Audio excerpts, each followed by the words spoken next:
Hello, everybody. It's David and AD here, and we are here to talk Formula One to you midweek. And, well, Bowser, what have you got for us today? Thanks, Dave. I noticed a couple of days ago that Charles Leclerc had liked a post from the absolute heroes over at P1. That's Matt and Tommy.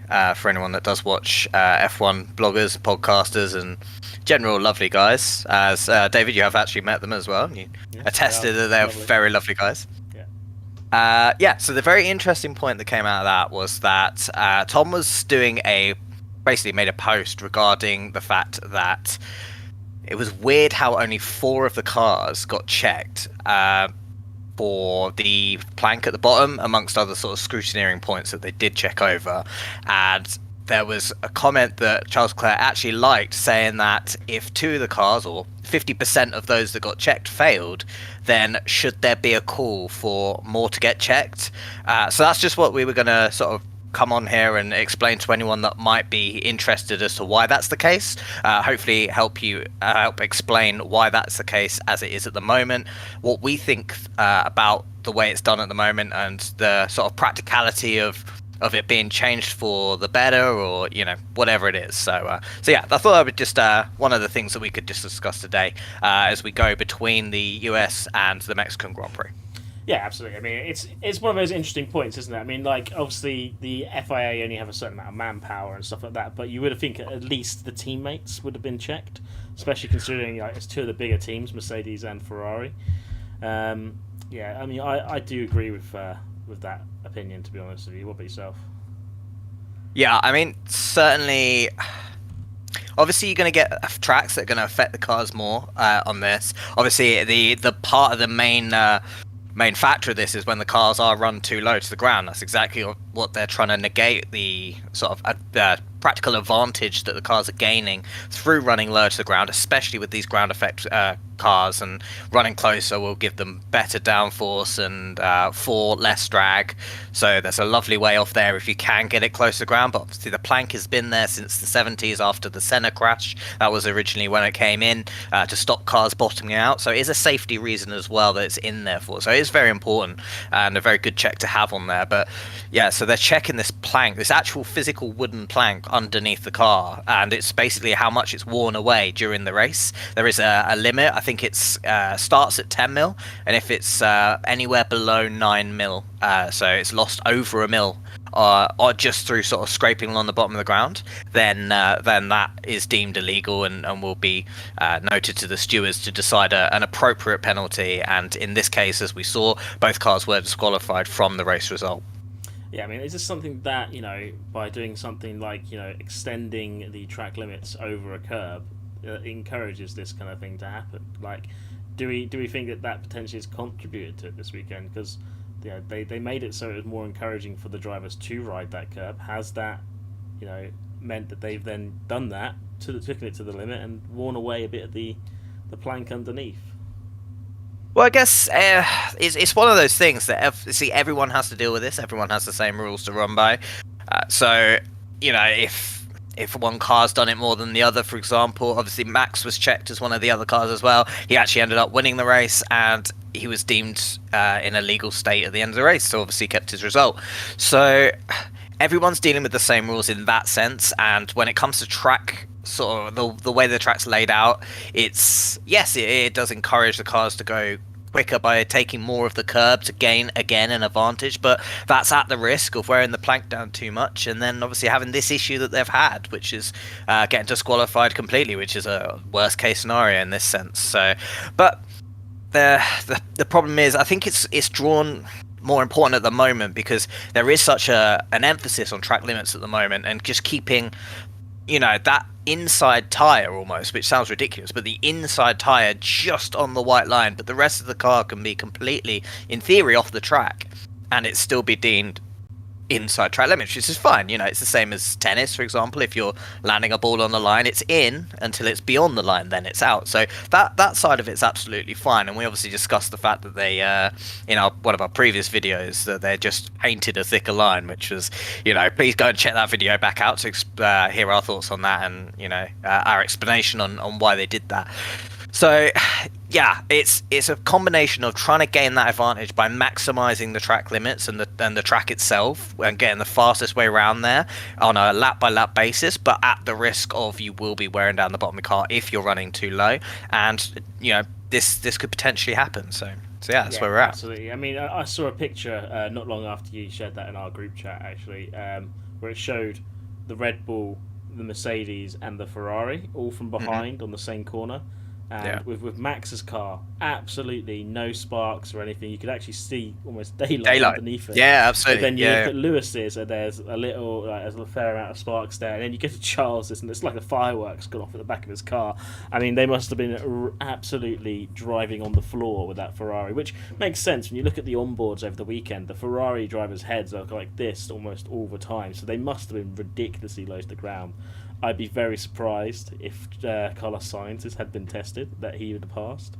I think that both of them probably would have failed, and that their Ferrari, in a sense, are kind of lucky that Carlos isn't going to be tested. If it was a mandatory thing for the podiums, I think didn't Carlos end up on the podiums after the He disqualification? gained third place from Lewis So getting yeah, so if it's a disqualified. case of if you're on the podium, you get checked, and Carlos easily could have been disqualified as well, but I don't think that has happened. Thankfully for Ferrari, because that would have been an awful weekend for them.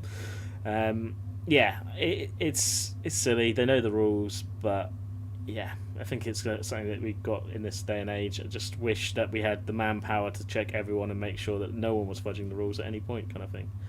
Yeah, so that's the thing. So part of the reason why is you're gonna look at that and say, look, like two of the cars have been disqualified. Why are not all the cars checked? So just to kind of put some flesh on the bones of that one. So it would take literally days after the race had finished to be able to work out, like, properly scrutineer every car on the grid. So the FIA and the sort of officials working at the track, the stewards, they're working to 183 pages of regulations, and each one of those checked rigorously to make sure all the cars are within the rules. So obviously doing that across every single car on the grid, at the moment that's 20, but could be potentially 22 in the future. We'll come on to that in a bit moment.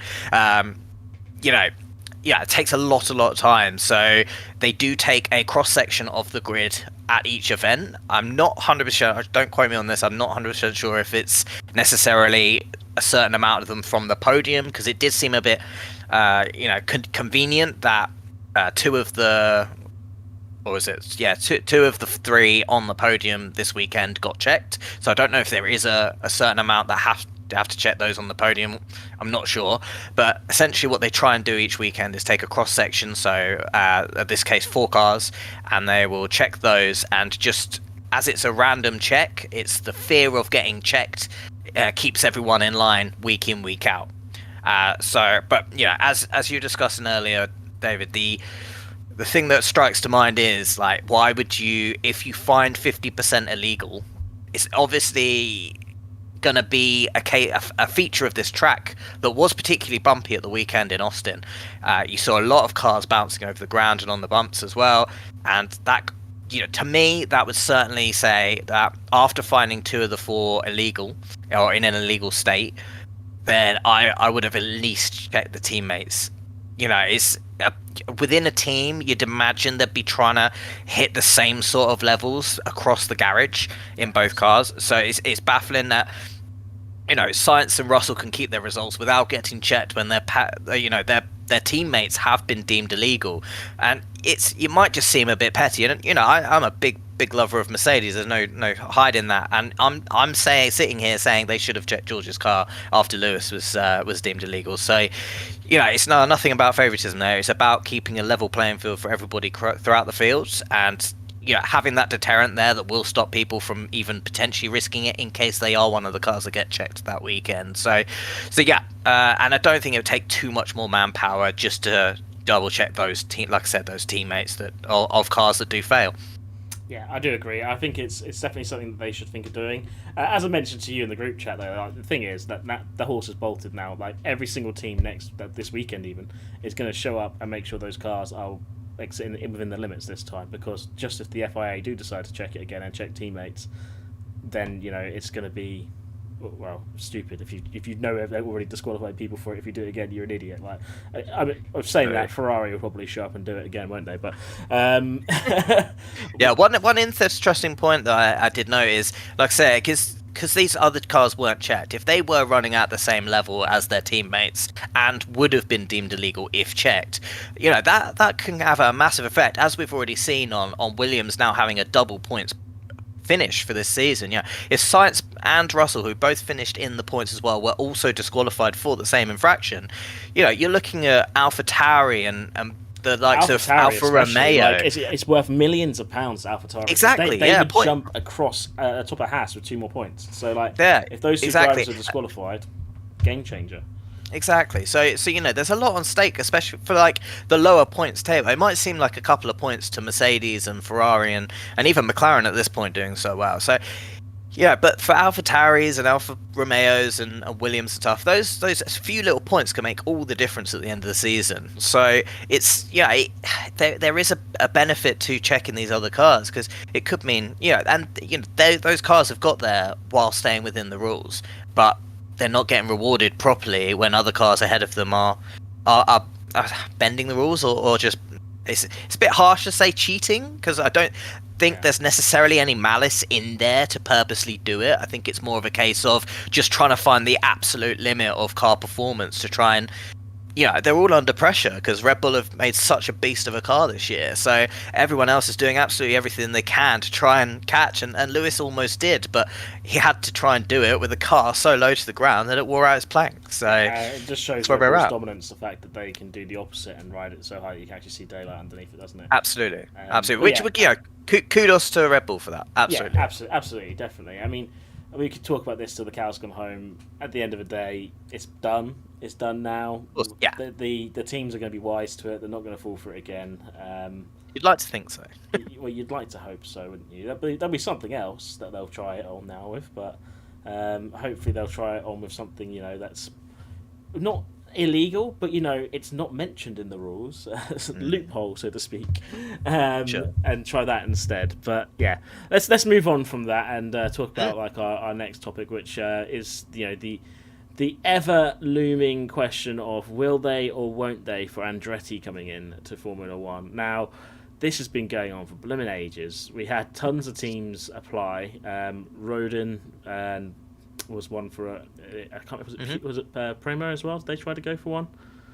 I feel like Primo tried to go for one as well. Quite possibly, yeah. There was definitely quite a few F2 and sort of established F2 teams that felt like they were in a position that they could have made the jump into F1. And they weren't successful, but just it shows that the FIA is taking it a bit more seriously than the cowboy days we had of old, which is nice. What annoys me though is that we have this situation where the FIA can go, yeah, you can race, and then we still don't know whether or not this team's going to race, which is just bizarre. I mean, you wouldn't have this in any other sport, surely. No, it even sounded strange after watching an interview with Michael and Mario Andretti over the weekend that they've actually made a dummy car on this year's spec just so they can get something into a wind tunnel, just on the off chance that they are given permission to race. As I don't think it's going to be next year, but potentially the year after. As in, I think the point of that being under the regulations as they are now, or very, very similar to, before they move over to the sort of the whole new spec cars again at the start of the 2026 season. Yeah, it's sad, isn't it? Like the sport is at a point where it's the biggest it's ever been, and we're talking about teams complaining that they won't be able to afford to keep racing and stuff if another team comes in, which is just absolutely ludicrous. Like, if you go back 4 or 5 years before Drive to Survive and all that boom that we've had, then yeah, maybe. I mean, let's not forget, HRT, Virgin, Caterham all came in and all went very quickly. Haas is the only team recently that's come in and then stuck around, I'd say, in recent memory it serves. Nowadays, though, but teams are absolutely raking it in cash-wise. Most of them have decent sponsors and stuff because of how popular the sport is. I don't understand how they can justify trying to say that another team can't come in when they've got in their own Concord agreement that they can have up to 12 teams on the grid. Which they all signed. Yeah, it's ridiculous. And there's also some talk about like circuits and stuff not being able to accommodate for it, but each of those circuits has agreed that they can accommodate for 12 teams because they have to as part of the agreement to run a race. And we know the likes of Monaco and that have done it before. They can do up to 13 if they've done, because we had a HRT and all that in the same season. I'm pretty sure we're up to 24 cars on the grid, aren't we? It's 24 cars at that point, yeah. So they that's can another do it 4 then. cars from where we are now, yeah. Yeah, so they did it then, so they can do it now. You know, like I don't think there's any reason really other than greed for why this team can't be allowed entry, in my opinion. Yeah, one of the funny bits and pieces again that I saw over from that interview that got put to Michael and Mario Andretti was that they actually had to come out and clarify that some teams' argument for them not joining the grid in the near future is that they would potentially risk losing some sponsors to the Andretti team. Which, like you say, is just completely baffling when there's so many, especially with this boom of Liberty Media coming in, running the whole business of F1 as a whole, and making it such a more global event, and really pushing it in America as well.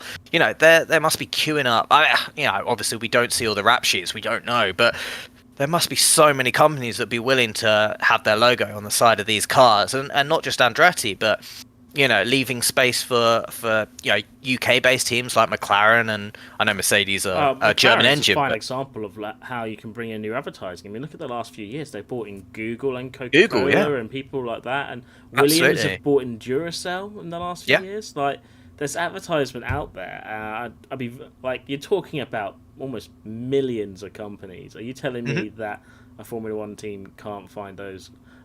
It's insanity. It really is. It all comes down to greed. Yeah, and the fact that these F1 teams want a bigger payment from Andretti to come in, and if you talk about, most of them are talking about how they're worried about their share of the cut being diluted. It's all about money. It comes down to money. It's greed, and that's basically it, in my opinion. So you've seen the extent recently that Renault have said, "Oh yeah, we're no longer going to supply them." Like, they originally had agreed to supply Andretti, and then they're like, "Oh, actually, maybe not. Maybe not. We're going to do that." And the FIA are now talking about, well, if they get in, then someone's going to be supplying them. It'll be you or Honda, or So it's become a bit of a farce, really, and I think we're on the verge of it turning the sport into a bit of a laughing stock. Like, it just, it's almost like the equivalent in football of, say, I don't know, Tottenham not being allowed into the fucking Champions League. Like, it's just, even though they've got everything they need to go into it, the Champions League just going, don't fancy it though. Like, it'd be ridiculous. You'd never see it.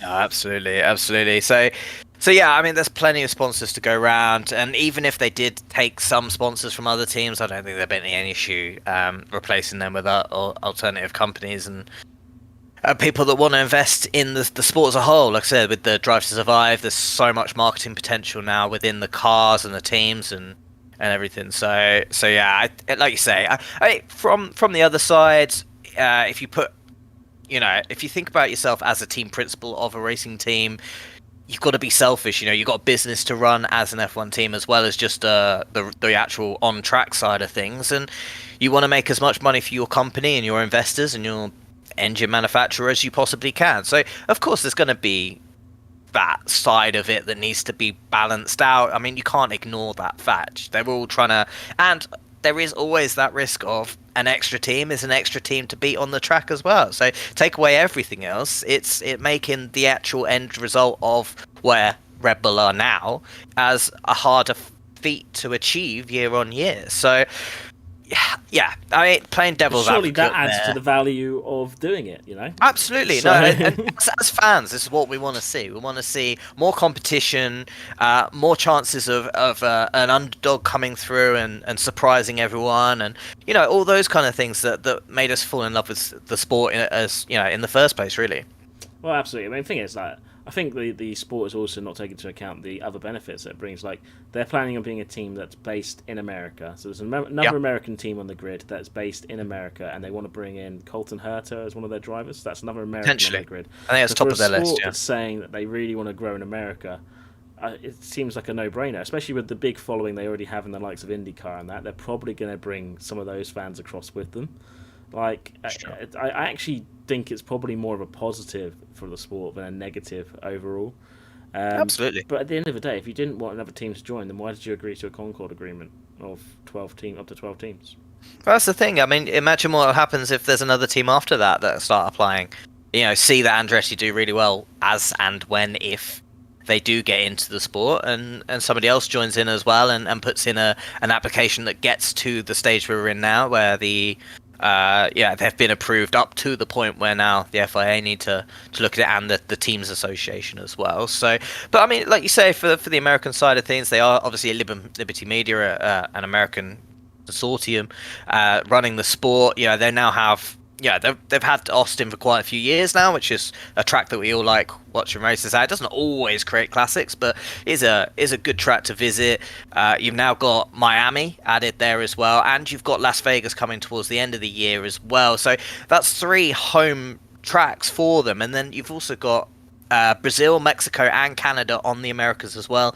So there's loads of opportunity. That's still very heavily against the South America, doesn't it? With only one race there and everything else in North America. But anyway. Yeah, I mean, I think in the past there have been races potentially in Argentina and possibly Chile, but don't quote me on that. I'm So, pretty sure you're right on that. yeah, so, but the problem is at the same time, we've also got to create circuits or go to circuits around. It's a kind of, there is still a massive European following in F1, and there's a lot of investment also from the Middle East and those kind of countries. So you can see why there are tracks that have come in a lot recently from that kind of area as well. And you've got the classics in Europe like your Monzas, your Spa, Silverstone. Absolutely. So yeah, it's becoming quite a better balanced grid. It's just something that we were discussing again a few sort of months ago at the start of the season when we looked at the calendar, and they're jumping around all over the place, jumping back and forth, and we're thinking, that can't be the most economical way of running the season. So I believe there is something in place now where they are going to be doing more of a sort of each sort of locational leg of the journey through the F1 season now, to try and so that the teams aren't traveling back with all their gear. They can literally move it so a closer race for the next race. It makes sense, surely. Oh, absolutely, and absolutely. for like the health and well-being of the people who work in these things, like having to constantly travel and be constantly experiencing new types of jet lag must be an absolute nightmare. And fair play to them; they're absolute heroes for getting on and doing their jobs. And time away from families. Yeah, time's away from families as well. And I mean, that's not going to change. They're still going to have the same amount of races, but yeah, no, true, and potentially even more, because despite the fact that they're all saying 23 races that we got this season is too many. They have signed a Concord agreement that allows up to 25 in the season. So yeah, I think it'll just be more of a case of that they don't necessarily, in that sense, need a big summer break, which leaves fans without any F1 for over a month. So, if you're having different legs of the journeys, they can build it in so there is a couple of weeks break between each leg, which gives almost gives them like 3 summer breaks throughout the season rather than just the big one, which might help create a better work-life balance for the teams as well. It's true. I mean, we obviously have to take into account like seasons and weather and stuff. You don't want to end up in Canada when it's heavy snow or something like that. But absolutely, yeah. I mean, I like how we kind of segued away from the Andretti to talking about the circuits there. Yeah, it's what we do. It's a nice little touch to add on there as well. Sure. But yeah, time's getting away from us, and I know we could chatter about Formula One for days on end, but we want to leave some content. Want to see us wittering on. So and you want to leave some content for another video or two. Let's talk about Mexico. Like, we're coming up to the Mexican Grand Prix this weekend. It's going to be a big push for Red Bull and Perez. They've got to do it. Like, I mean, especially with all the bad publicity not too recently with Helmut Marko, and the constant shadow over won't he have a seat. Sergio Perez, Red Bull have got to do a big push to try and do something with him here. Is he going to retire? I don't think so. I don't think he's going to retire. I think Checo is going to cling on to that seat until he's forced out, in my opinion. I don't think he leaves that seat willingly. But yeah, what are your thoughts? I tend to agree with you. I mean, you're a racing driver. You want to be in the best position to win the title. I mean, everyone joins F1 to become world champion. So it's very odd occasions where, like you saw with Daniel Ricciardo, when you leave a very top team. Most of the time, it's in the name of a project. But Checo's now in the twilight of his career. I don't think he'll mind me saying that, but it's it's You not check it on gonna. a good basis, are you? Yeah, well, maybe not after this, but it's one of those you're very unlikely, especially at that time in your career, to leave a race-winning seat, even if you're not performing in it, without being told that you have to go. So it will certainly be a case of that. But yeah, there was some rumors about potentially announcing retirement at this Grand Prix, so we'll have to wait and see on that one. But I would tend to agree with you. I'd be very surprised if it does. I'll be very surprised if it does come, but who knows? We'll have to tune in and find out. Absolutely. Yeah, I mean, I personally think this is going to be a big push with Red Bull and Perez, and I'll be very surprised if Perez doesn't perform in his own home Grand Prix. That's going to be a real shock. Yeah, I have a little bit of fear for Checo. He's been struggling throughout with such a dominant car, struggling at the sort of bottom end of the top 10. Is my fear for him is that with the if you didn't watch one of our previous videos when we sort of touched on this briefly, the Mexico track is actually one of the highest above sea level tracks on the calendar. So you're working with a lot sort of less air pressure, with the altitude. So there's less oxygen in the air, so there's less engine power that can be gained through burning part of the oxygen in the air. So it negates some of the advantages that the stronger engines have, and it gives some of the others a chance. So potentially, especially with how close Mercedes were able to get in Austin, now put them in a track that's going to negate the apparent advantage that they've got from that Honda power unit compared to the Mercedes this year. You're looking at potentially that Red Bull being slightly less dominant. I know it's still going to have amazing downforce, so I'm not saying it's going to be at the back of the field by any stretch of the imagination, or even seeing a kind of it push slightly back in the midfield like Singapore, but you're potentially in a situation where the pack is closer together, and I do fear for Checo that if he's struggling at the back end of the top 10 in a dominant car, where's it going to leave him when all the pack's closer together? True, but don't forget, the effect that having the crowd support behind you can give you. And I think Lewis absolutely. Gives you back an extra 2-3 tenths. So, I don't know. If Checo can perform here, this could restart his season potentially. Mm-hmm. I know it's basically over at this point, but it could, and maybe he ends on a high for the next year. I also think if he doesn't perform here, he's gone. Honest to God, I think this could be do or die for Checo Perez's seat. If he doesn't perform here and Lewis gets second or third, then he's going to really be in trouble about whether he's going to hold on to that second place. I mean, we'll have to wait and find out, really, to be quite frankly honest. It is a track that I think normally leads itself to a good race, from past memory at least. I always enjoy driving it in our racing league as well. It's one of my favourite tracks to drive. Do you know what? I still think it's going to be Max that's going to win it, though. Do you know what? I'm going to give you my top three. I think it's going to be Max, Lando, Lewis. Okay. I reckon that's going to be our top three. Max, Lando, Lewis. It's very difficult to see anything other than a Max Verstappen win. If you've been down the bookies this year and bet against Max, you're probably very poor now. So I'd have to agree with you. I think the only reason why Max wouldn't win it is if there's some sort of issue on his car again that would even give anyone else a chance. Just how well he's driving at the moment. Again, we did mention it in previous videos where you don't have to push so hard when you're in a dominant car, so you're less likely to make mistakes. But credit to him, he's not making them. And I've seen other cars, look at Vettel in that really fast Ferrari that year, and he still made mistakes, which, did cost him a chance at the title against Lewis. Cracks were starting to show a little bit in Austin. There was a bit of frustration. There was the spin and things like that. So, he's not bulletproof. No, absolutely not. But no. I do think he's still going to win. I think he's going to win probably by about 10 seconds, I reckon. Okay. All right. So that's very specific. Yeah. It'll be 10 seconds thereabout. You'd be like 9, 10, or 11. I reckon it'll be around about that kind of gap. Okay. I reckon. So my top three, I'm going with a Max win as well.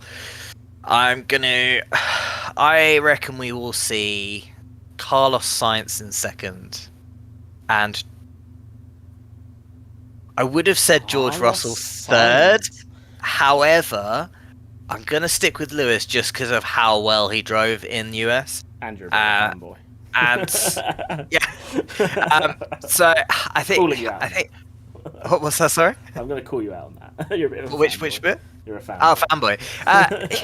Yeah. It's got to be. There's got to be a Merc in there if it's me. I've got to ask, why Carlos? Why do you reckon Carlos Sainz is going to come second? You know what? I think even look at the Austin Grand Prix.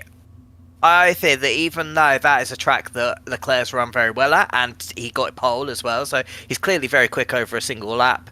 The race result didn't lie. Carlos's race pace in the second half of the season has been absolutely fantastic. He's really Carlos have a two-stop strategy in Austin and Charles. Yeah, I mean, his strategy, of course, is going to come into it absolutely, and there's an element of that. But at the same time, you've still got to drive the best of your ability, which puts you in the position to make a strategy like that work. So I'm gonna, I'm gonna give Carlos a lot of credit. I think he had definitely the first half of last season.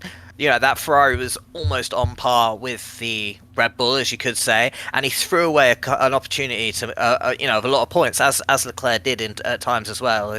Going back to France being one of those for Leclerc, and Imola being one of those for Sainz last year. So there's definitely opportunity. I'm not going to say anything about that, but how he's turned it around, especially in the second half of this season, and be consistently better than his very highly rated teammate in Leclerc. I think you've got to really, offer him a lot of praise on that, and in changeable conditions quite often as well. He seems to be very, very good in the wet conditions. So that's also very interesting. To be fair, and I'm not trying to slam on Carlos Sainz at all. I think Carlos Sainz is a very underrated driver. I personally don't think the Ferraris are there at the moment, really.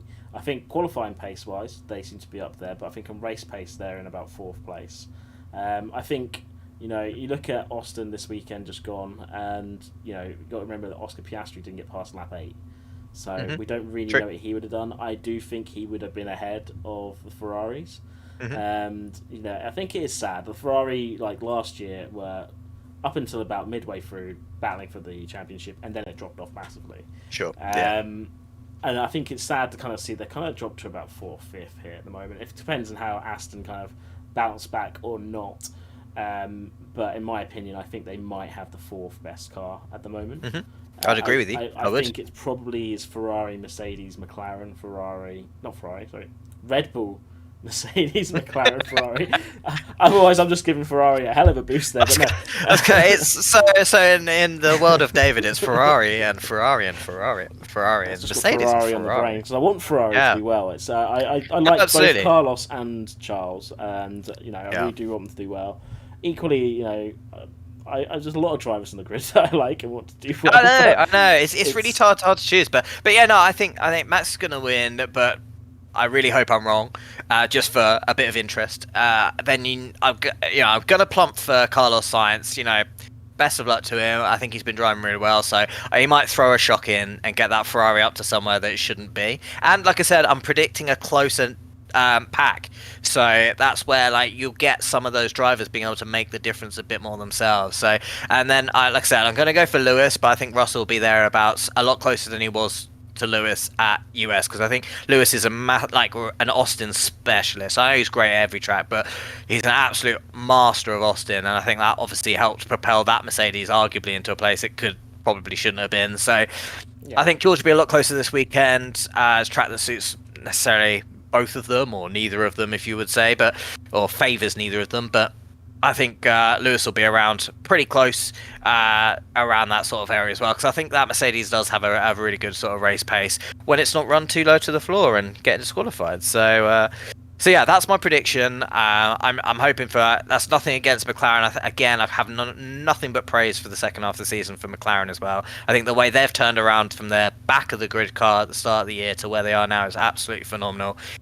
Big love for McLaren. They were, before Mercedes came in, they were absolutely my favourite team. So I used to watch them back in the Hakkinen and David Coulthard days. Coulthard. So I still have the little 1999, I think it is, McLaren with David written on the side. Yeah. Oh, what car that was, though. Oh, what car. Absolutely. Yeah, that's the livery. Always, whenever they said they're doing a special livery, I'm like, please bring back that one. Please bring back that one. But they never and ironically, that was an Adrian Newey designed car.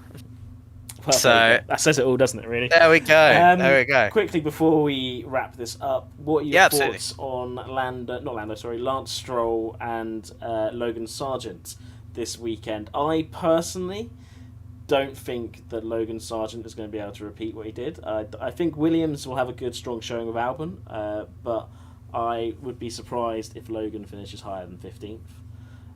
I'm not saying that he's going to finish dead last, because I think there is a bit of pace there from watching this weekend just gone. But whether or not it has that little bit of an oomph from the home support or not, you don't know, really, do you? But I'm hopeful that maybe he'll get sparked into life and he'll be a bit closer to Albon. But I'm not going to put money on it, let's put it that way. And Lance Stroll, I mean, Lance is a funny one. Like, sometimes there's been... You know him personally? Is he very funny? I mean, you just have to watch his interviews. I mean, but no, like, sometimes he has an absolute stonker, like his pole at Turkey, or, his podium in Baku, and then just, like, he'll have other weekends where he'll just not even start the race because he's thrown it into a wall on a lap that was slower than was the one before. Like, it just, Lance, what you doing? What you doing? That every now and again you show us glimpses that you've got something, and then you just, I don't know. I don't see points for either of them. I don't think Lance or Logan are going to get points this weekend. What do you think? I love the way that this discussion has turned into where we predict the top three and then last place. But no, I never said either of them was going to come last. I'd like to point that out. No, okay. Right. So when it comes to those two, both had results at Austin, so that's great. And a nice sort of change to their season. Do I see either of them coming? I think there's events in Austin that happened that allowed cars like that or drop multi-point drivers like that to be again in places where they probably wouldn't normally be if everyone had stayed on the track. Oscar being one, you've got Leclerc and Hamilton being disqualified as well. Alonso having his technical issue. Otherwise, I don't think there's any single day under the sun that Stroll will be able to finish in equal machinery ahead of Alonso, with no other mitigating circumstances. In Spain this year. There's always going to be times when it happens, but I'm saying, with the same conditions, nothing wrong, no crashes, no intervening from anyone else. I don't see. But that's nothing against Stroll. I think that's more of a compliment on Alonso's side. I don't think there's many drivers on the grid that, in absolutely same conditions in the same machinery, will beat Alonso on a one-on-one. So, absolutely nothing against Stroll on that point, but so I think Stroll's a difficult one because I'm not quite sure if he's just crumbling under the whole, my dad's literally bought me an F1 team. I know there's other sort of reasons why Lawrence Stroll went into that team. It's a good marketing opportunity, an investment opportunity for him. So I'm not saying that that's the only reason.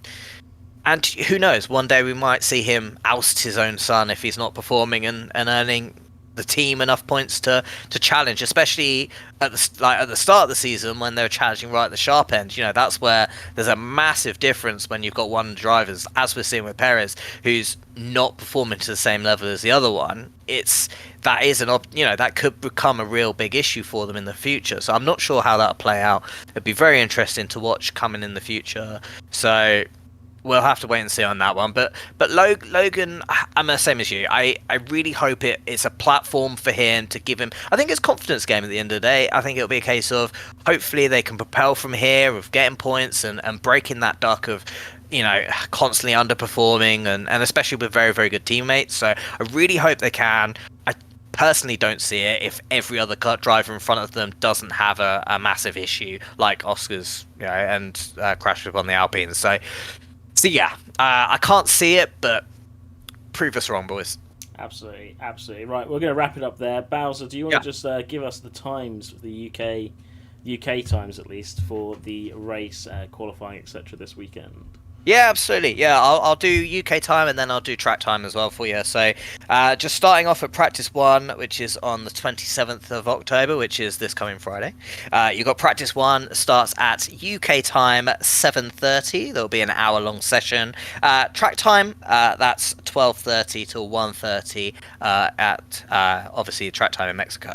Then we move over to practice 2 later in the afternoon on Friday the 27th again. That'll be on UK time 11 o'clock until midnight, another hour-long session. Again, Mexico time, we're talking 4 o'clock in the afternoon until 5 p.m. On the practice 3, because this is a more standard structure, not a sprint weekend this time. Practice 3 on the Saturday morning, the 28th of October, you're looking at UK time 6:30 till 7:30 p.m. Track time, that makes it 11:30 till 12:30, sort of around midday sort of time. Moving on to qualifying, track time, that's at 3 o'clock till 4, but UK time, that is 10 o'clock in the evening. So, just after everyone's had dinner, you can sit down and watch qualifying. It should be good. So that's going to be 10 o'clock till 11, so that's 2,200 hours until 2,300 hours. And the race, finally, on the Sunday, is the only event on the Sunday. UK time, 8 p.m. in the evening. Track time, that's 2 o'clock in the afternoon.